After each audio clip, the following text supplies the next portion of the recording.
뜨거운 감자인 SRF 소각시설에 대해 김병우 국회의원 당선인이 폐쇄 이전을 공약한 가운데 포항시가 법적으로 이전할 근거가 없다며 난색을 표명해 앞으로 큰 논란이 예상됩니다. 코로나19로 경주 지역의 관광 경기가 평년 수준에 미치지 못하는 가운데 안전한 관광 문화 정착을 위한 클린 안심 행사가 경주에서 열렸습니다. 여러분 안녕하십니까? 포항 MBC 뉴스입니다.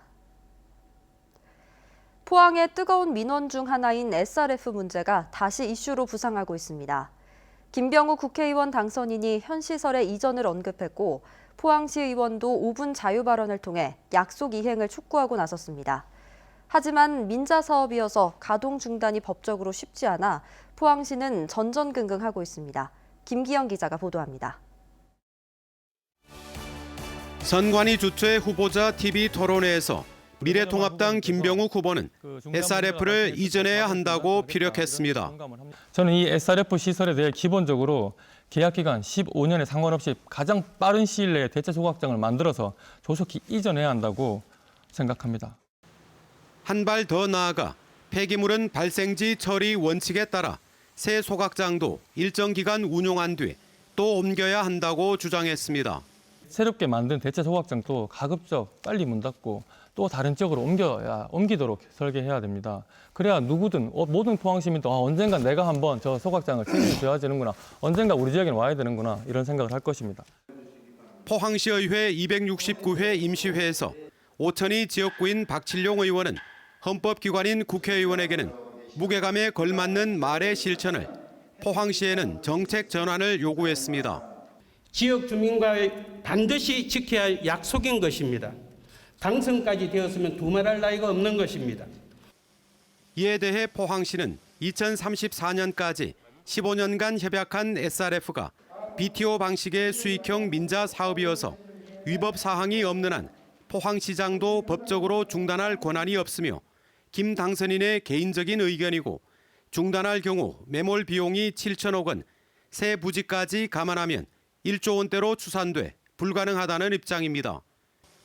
포항의 뜨거운 감자 SRF, 조속한 폐지를 주장한 국회의원의 밑그림은 무엇인지, 포항시의 말처럼 과연 실현 불가능한 사안인지 고통을 호소하는 오천 주민들은 해답을 기다리고 있습니다. MBC 뉴스 김기영입니다. 코로나19로 그동안 문을 닫았던 문화와 체육시설이 다시 운영에 들어갔지만 경주 지역의 관광 경기는 예년 수준에 크게 미치지 못하고 있습니다.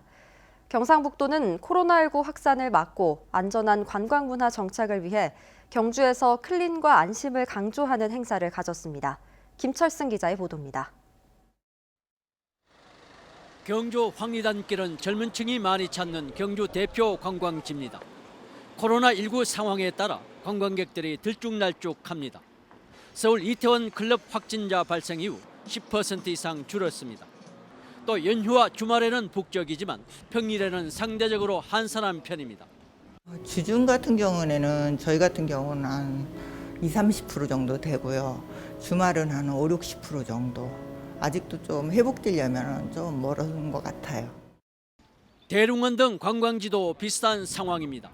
지난 일요일 대릉원 입장객은 3,100여 명으로 지난해 비슷한 시기 일요일에 60% 선에 머물렀습니다. 경상북도는 클린과 안심을 내세우며 관광 명소인 황리단길을 돌며 관광객들에게 꽃과 마스크, 손 소독제를 전달했습니다. 곧 공연이 재개될 경주 엑스포 공연장을 방역하고 관람객이 붙어 앉지 않도록 앉을 자리와 말아야 할 곳을 등받이 천으로 표시했습니다. 가족 단위로 오시면은 정말 깨끗하고 안심하게 해드리겠습니다. 많이 오시길 바랍니다. 책임지겠습니다. 예. 경상북도는 코로나19 확산을 막기 위해 매주 금요일마다 23개 시군, 사회단체와 함께 방역과 대청소를 실시하기로 했습니다. MBC 뉴스 김철승입니다. 경북에서 코로나19 확진 환자가 집중 발생한 서울 이태원을 방문했거나 확진 환자와 밀접 접촉한 사람은 22명인 것으로 파악됐습니다.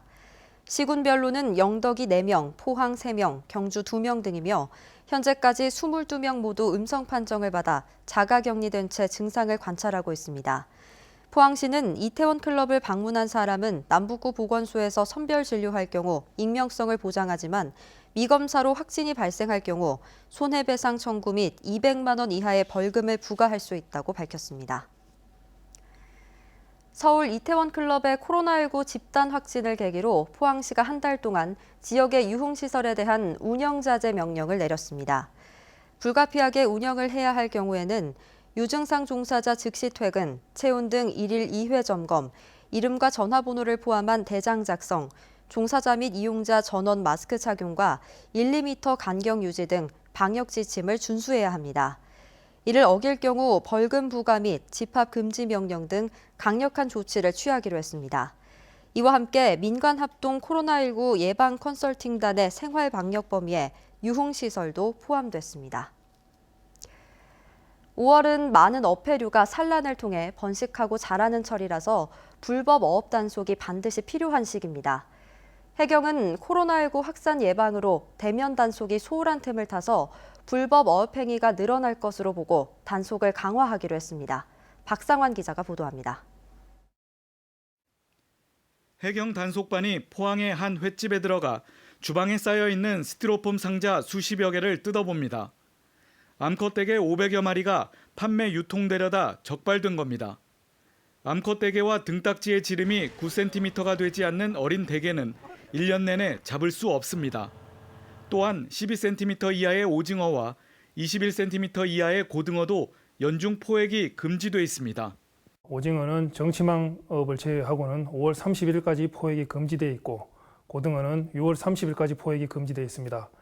포항해경은 수산자원보호와 불법업을 막기 위해 단속을 강화할 예정입니다.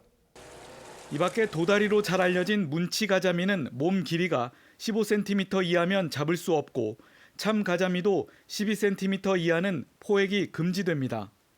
특히 5월 산란기를 맞아 해경 등 유관기관들이 대대적인 합동 단속을 하는 만큼 본인도 모르게 범법자가 되지 않도록 어업 활동에 주의해야 합니다. 횟집과 어시장에서의 금지 체장이나 기간을 위반한 어패류의 유통행위 등도 집중 단속할 계획입니다. 이번 단속 활동에는 어업 지도선과 경비정, 수산자원 보호관리선 36척도 투입됩니다. 위반자는 2천만 원 이하의 벌금이나 2년 이하 징역에 처해지고 위반 어선은 어업정지 30일, 면세유 공급 중단 등의 제재를 받게 됩니다. MBC 뉴스 박성환입니다.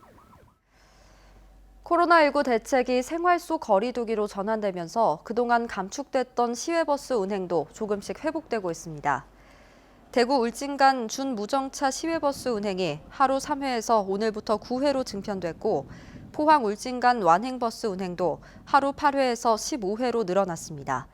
시외버스 업계는 코로나19 상황에 따라 승객 수요를 감안해 운행 횟수를 점차 늘릴 것을 검토하고 있습니다.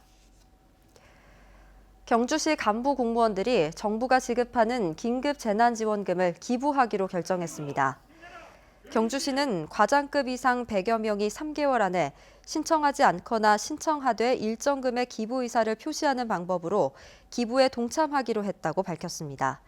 경주시는 지난 3월에도 전 공직자가 코로나19 고통 분담을 위해 6천여만 원의 성금을 기탁했습니다.